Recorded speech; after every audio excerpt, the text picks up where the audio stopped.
Fala pessoal, meu nome é Felipe, hoje a gente vai falar de personagem. Esse é o vídeo 2 de duas partes, então fica ligado aí pra ver na ordem certa. Personagem, a gente já viu coisas importantes, elementos importantes do personagem, que é o mundo comum, o equilíbrio, a forma como o personagem ele interage com a narrativa. E hoje a gente vai falar um pouquinho sobre arco. Qual é o arco que o personagem vai fazer dentro da narrativa. Isso é importante estabelecer desde o começo para justamente a gente saber quais ações que vão acontecer do mundo em torno do personagem. Então, estabelecendo logo o arco, você sabe se o personagem vai ter uma trajetória positiva ou negativa dentro da história. Negativa, eu não estou falando de moralidade. Eu não estou falando se as ações dele são ruins ou não. Eu não estou falando que ele é um cara ruim, não necessariamente. Às vezes o mundo pode levar ele para baixo, né? As decisões do mundo podem impactar para que ele ele assuma essas ações de forma negativa. Aquilo doa nele de uma forma negativa. E aí do mundo eu falo tudo que age contra ele. Todos os obstáculos que serão criados pela narrativa para que o personagem tenha que superar. Então a gente está falando de um vilão, às vezes, um antagonista que seja um mundo agindo contra o personagem pode ter decisões ali que podem fazer ele ir por um ponto positivo na narrativa, ele pode sair de um ponto positivo para um ponto A para um ponto B de forma positiva, ou ele pode também sair de forma negativa, pode fazer o arco para baixo. É isso que você tem que pensar na hora que você está vendo um personagem nascer. Né? É da onde ele vai ser desenrolado e como ele vai surgir. Ele vai para cima ou ele vai para baixo. Né? São dois pontos principais. Então agora eu vou dar exemplos de arcos positivos. Né? Personagens que saiam de um ponto A para um ponto B de forma ascendente. Né? Eles crescem na narrativa. Esses são os mais comuns que a gente tem por aí nas histórias. Os grandes blockbusters geralmente usam esse tipo de arco, que é o Harry Potter, o Frodo, o Luke Skywalker é um excelente exemplo. Ele recebe munição do mundo, ele recebe ajuda do universo, daquele universo do Star Wars, para poder realmente crescer na narrativa. Ele é ensinado por um mestre um grande mestre Jedi, né? Um mestre Jedi muito respeitado.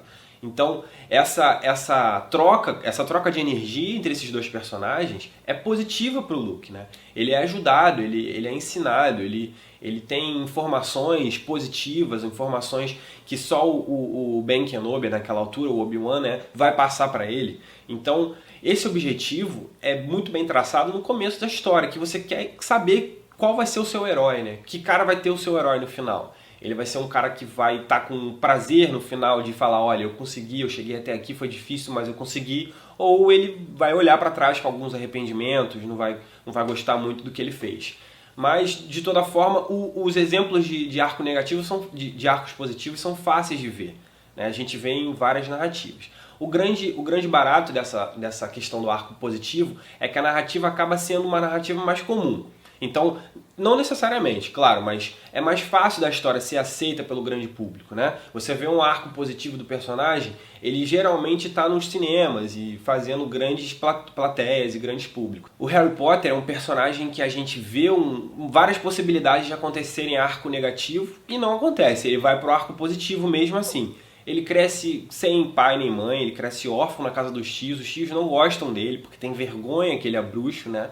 Ele cresce no mundo dos trouxas, então a grande proporção ali é ser normal, né? E não ter nada de incrível acontecendo no seu mundo. Ter algo de incrível acontecendo no seu mundo não é legal naquele universo dos tios do Harry Potter.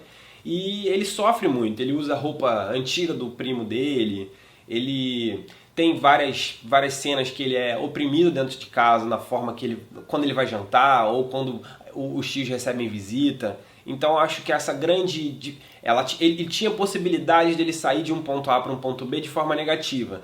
Mas aí, na hora de pensar no personagem, quando você está vendo o personagem na tela, você vê que a atitude dele, quando ele recebe essa ação do mundo, o mundo age contra ele. Qual vai ser a atitude do personagem? A atitude dele é sempre positiva. O Harry sempre tenta sair pela tangente, ele não quer ser o centro das atenções, ele não quer fazer mal a ninguém, ele não quer atrapalhar ninguém, ele só quer passar despercebido naquele momento do começo da narrativa onde ele vive com os tios.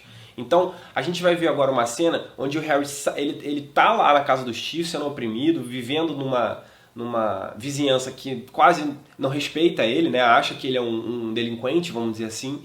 E o ponto final, quando ele chega no final da trama de toda a narrativa dos 7 filmes, dos 8 filmes, né, são 7 livros, 8 filmes, a gente vai ver no final, quando ele finalmente derrota o Voldemort. Vamos dar uma olhada.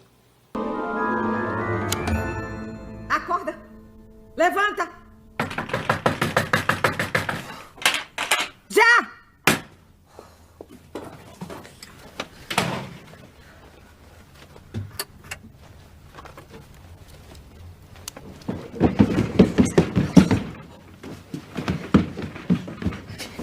Acorda, primo! Nós vamos ao zoológico!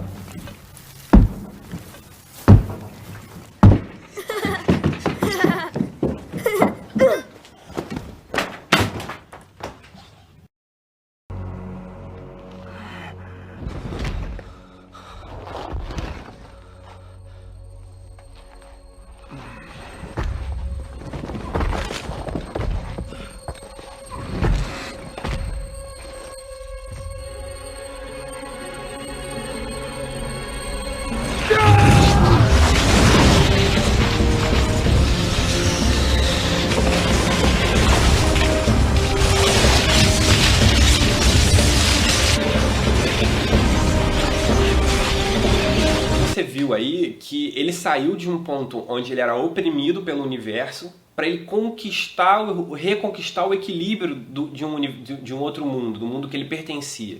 Né? O Harry fez uma ascensão muito bacana na história. Né? Ele enfrenta todos os obstáculos de frente. Quando ele entende a responsabilidade dele, ele acaba abraçando a forma dele agir. Ele não quer ser derrotado, ele não quer que o mundo dele, bruxo, acabe, né? Ele não quer que esse vilão incrível que é o Voldemort destrua a grande proporção dos bruxos. Então ele simplesmente age contra o mundo para enfrentar. Ele age em prol do bem, né? Ele quer o bem o tempo inteiro. Isso nunca é questionado pelo espectador. O espectador sabe o tempo inteiro que as ações do Harry são pro bem. Pode ser que em algum momento da narrativa ele seja um menino confuso, ele seja um adolescente com as emoções mais afloradas e tenha algumas decisões baseadas na raiva, no ímpeto, vamos dizer assim. Pode até ser, mas ele nunca faz mal, ele nunca quer fazer o mal, ele nunca aponta para fazer o mal de propósito. Sempre tem algo que leva ele a fazer isso e ele consegue sair disso. Então, acho que quando a J.K. Rowling pensou lá atrás na criação do Harry Potter, ela sabia que ele ia ser assim. Ela sabia que a personalidade dele ia ser assim. Então é muito legal a gente observar logo no início da narrativa, geralmente o mundo já age contra o personagem e você já consegue ver bem a faceta dele, né? Como ele está distribuindo essa personalidade, quais vão ser as ações que ele vai tomar em relação à narrativa. Já no arco decrescente, aí a história muda completamente. A trama tem outra perspectiva. Você não sabe muito bem se o personagem ele vai agir pro bem ou pro mal. Não quer dizer que ele não tenha um lado bom, não é isso que eu tô falando. Ele não é 100% mal. Mas geralmente o lado bom dele é um lado egoísta, né? É um lado que ele deixa a desejar no lado humano, né? Ele tem uma visão de mundo mais, vamos dizer, pessimista. E ele acaba agindo e tomando decisões que vão afetar no mundo negativamente. Mesmo que às vezes ele tenta acertar, pode ser que ele atrapalhe ali o que o universo está pedindo como equilíbrio para ele. A gente tem um personagem mais recente, como exemplo de arco negativo, que é o Joker. Um filme que fez muito sucesso, é belíssimo visualmente, tem uma trilha sonora muito bem cuidada, né? Um personagem muito bem criado e distribuído ao longo da narrativa. A perspectiva é sempre do Joker na narrativa, é muito bonito você ver um vilão fazendo um arco tão bem feito, mas é um arco decrescente. Ele sai de um personagem que ele tenta ser um comediante, não consegue, não tem uma vida muito positiva ali, as coisas vão dando errado para ele, para virar um dos grandes psicopatas da história dos quadrinhos e do cinema. Né? Então, eu acredito que isso seja um arco negativo muito emblemático também. Né? A gente precisa ter a noção de o roteirista, o criador, ele não pode ficar pensando o tempo inteiro na moralidade do personagem. Né? Ele tem que pensar na qualidade da narrativa. Então, quando a gente está vendo um filme, a gente está recebendo esse filme do roteirista, dos diretores, dos produtores, quem traçou esse plano pra gente saber de uma trajetória positiva ou decrescente, não importa, mas que a narrativa vai ter muita coisa para contar. né? Você vai entender muita coisa, você vai refletir de alguma forma. Então, a criação do personagem tem que partir daí para a gente poder sentar na hora de ver o cinema e a gente não ficar fazendo esses questionamentos, assim, né? A gente não ficar se perguntando se aquilo ali é moralmente aceito ou não. A gente simplesmente está vendo o que está acontecendo. O mundo é aquele ali, aquilo ali naquelas 2h30, naquelas 2 horas, enfim, vai responder as perguntas da própria narrativa e a gente vai ficar saciado ou não. Então, outros exemplos de arco decrescente, por exemplo, a gente tem o Ozark, com o personagem fazendo um arco decrescente muito emblemático. O Walter White também, do Breaking Bad, eu acho que pra mim, uma das melhores séries de todos os tempos. E ele faz tá no nome da série, né? Breaking Bad, tá se tornando mal, uma tradução mais ou menos. Ele tá se tornando mal na narrativa. E você vê isso acontecer muito bem feito, né? O criador ali, ele conseguiu fazer esse arco decrescente de forma muito atrativa. A gente fica conectado com o personagem, né? A gente quer saber o que ele vai fazer, como ele vai sair das furadas que ele se mete lá por causa do parceiro dele, como que ele vai resolver as questões que ele tem, tanto do câncer quanto da vida pessoal em casa. Então, é um personagem que a gente fica curioso o tempo inteiro, né? Tem um outro filme que exemplifica bem uma ideia de um arco decrescente, que o personagem não escolhe fazer esse arco decrescente. E isso acontece geralmente quando o personagem principal morre no final da narrativa, né? Ele tem um arco decrescente porque ele não consegue ter o mundo não dá para ele a possibilidade dele fazer um arco muito bom, né? Não dá para ele fazer um arco positivo onde ele se orgulhe no final, porque as coisas não saem da forma como ele quer, ele não entende aquele universo, ele não entende o que está acontecendo, ele é inserido ali, jogado ali como um inocente no meio de uma multidão feroz, né? Vamos pensar nesse tipo de personagem. O Edward Mãos de Tesoura é um clássico do cinema e ele faz esse arco decrescente muito bem feito, né? Ele é oprimido por aquele universo novo, colorido, né? Ele vem de um mundo mais escuro, mais sombrio, onde as coisas são sempre escondidas dele. Ele foi criado de uma forma onde ele não entende muito bem, cheio de cicatrizes, cheio de marcas para poder superar, e ele é jogado num mundo colorido, onde a hipocrisia reina. E ele não entende a hipocrisia, né? O personagem ele não consegue interagir com a hipocrisia. Ele não sabe, ele não tem mecanismos de defesa sociais que vão impedir com que aquele mundo não faça mal para ele. A gente está inserido na sociedade de forma muito fácil, a gente nasceu nessa sociedade, ele não. Ele nasceu de fora, ele estava completamente isolado, estava completamente desqualificado, vamos dizer assim, pelo criador dele, né? Então quando ele entra nesse mundo colorido, cheio de mentira, cheio de falsidade, cheio de opressão, cheio de inveja, né, de luxúria, ele acaba sendo apagado, né? O mundo apaga ele, o mundo joga ele para dentro de um buraco. Então no final da narrativa, para quem não viu, pelo amor de Deus, é um clássico, né, mas eu vou dar spoiler, ele morre, né, porque o mundo é demais pro personagem. Ele pega muito pesado com o personagem. Então isso não deixa de ser atrativo pra gente, porque a gente acaba fazendo reflexões também, né? A gente acaba entendendo muito mais. Um outro personagem que a gente tem agora no cinema mais moderno, vamos dizer assim, que saiu recentemente, é um filme brilhante, que é o Lázaro Felice, é um filme italiano, e o Lázaro faz esse arco também. É muito parecido com o personagem do Edward no sentido da personalidade, né? Ele é um personagem que está flutuando naquele universo. Ele não aterrou ali, né? Ele simplesmente vai passando por aquele universo, vai enfrentando as barreiras de forma como ele dá, ele não tem mecanismo de defesa social, ele não sabe se proteger das coisas que vão acontecendo em volta dele, e ele chega ao final da narrativa de forma decrescente porque o mundo impede ele de crescer. O mundo oprime ele, então ele acaba morrendo também. Então é bem comum nesse tipo de arco o personagem no final da narrativa morrer ou ir para um outro plano, vamos dizer assim, algo saindo um pouco do nosso campo físico, indo para vamos dizer, uma narrativa espiritual, onde o personagem tem aí uma trajetória com outro mundo, com outro universo. A gente tem vários exemplos. Ele pode sim sair e ir para um outro mundo e desconectar com esse mundo que oprimiu ele na narrativa o tempo inteiro. Nesse contexto do arco decrescente, o que a gente vê é o personagem sendo modificado pela narrativa de forma negativa, né? Ele acaba sofrendo com a narrativa e ele não consegue superar esse sofrimento, né? ou ele toma atitudes muito questionáveis, né, dentro da narrativa, onde ele faz mal a outras pessoas, ele mata outras pessoas, ele engana, ele mente, ele acaba trapaceando para conseguir o que ele quer porque ele não confia naquele universo, né? Essa tomada de atitude é muito importante para o personagem. Quando você está vendo um personagem sair de um ponto A para o ponto B, é na decisão dele, é na atitude que ele vai ter na narrativa que você vai ver qual é o arco dele, se ele está fazendo um arco positivo ou não. A tomada de decisão é fundamental, né? O personagem ele tem que tomar decisões que vão mostrar a personalidade dentro da narrativa, desde o começo até o final. Ele não pode, no final, na última cena, ele vai lá e faz uma coisa que é moralmente desqualificada ali naquele universo dele. Aí o arco foi falho, né? A gente vai acabar questionando esse filme, vai dizer que não gostou muito, né? A gente vai falar, pô, o personagem podia ter feito outra coisa. No Velozes e Furiosos, por exemplo, a gente vê a tomada de decisão do Brian, do personagem do Paul Walker, no final da narrativa.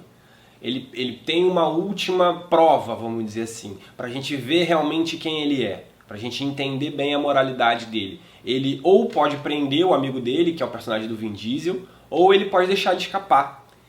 A gente vê uma parceria acontecendo durante toda a narrativa entre os dois se gostam muito, mas um vive no mundo da marginalidade e o outro é um policial. Então o personagem do Paul Walker, ele se questiona o tempo todo.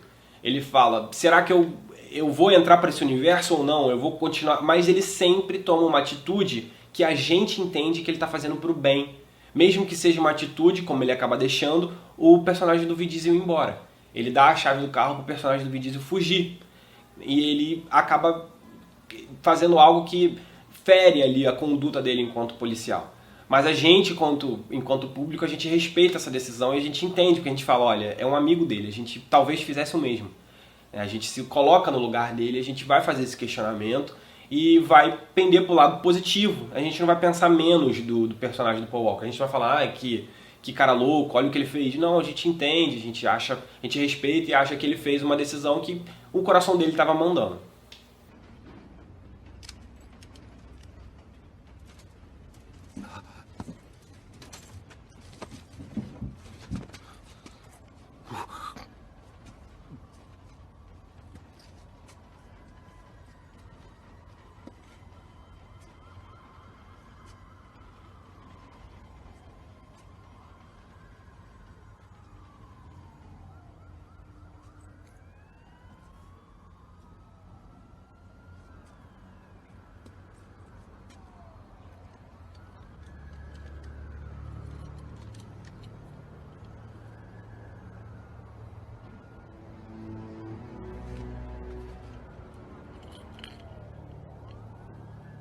Sabe o que está fazendo?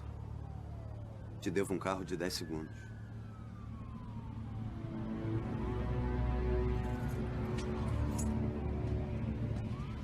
Então a gente viu aí que a gente questiona ele não na moralidade dele, não nas ações que ele tem, porque as ações dele são pro bem. A gente vai questionar se a gente faria o mesmo, talvez, se a gente botaria o trabalho em primeiro lugar das amizades.